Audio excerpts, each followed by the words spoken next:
Le système d'Al-Hamadain utilise de la couverture, la contribution à la reconstruction, à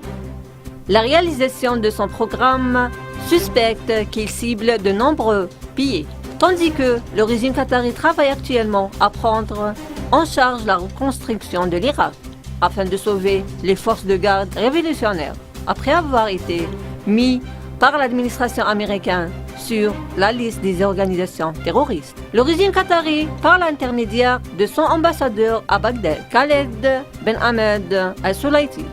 tente de coopérer avec le gouvernement irakien dans l'espoir d'influencer la politique de Bagdad qui rejette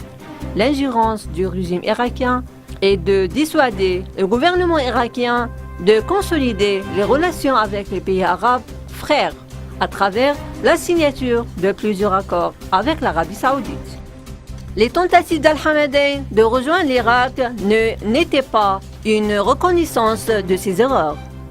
envers les frères arabes au cours des dernières années, mais un nouveau moyen pour le régime d'Al-Hamadain de soutenir les mollahs iraniens dans la région après que Téhéran ait étendu de lourdes sanctions économiques, ce qui a amené les mollahs d'Iran à vivre dans une situation désastreuse.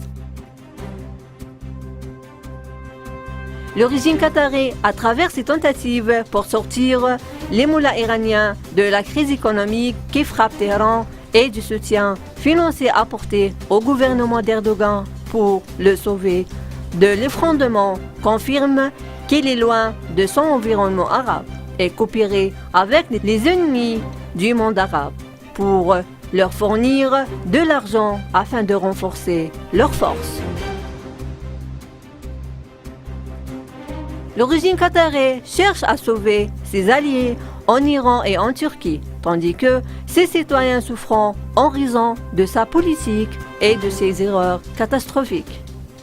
Réaffirme que le système d'Al-Hamadain avait le minimum de frontières nationales à respecter pour assurer un meilleur avenir à son peuple.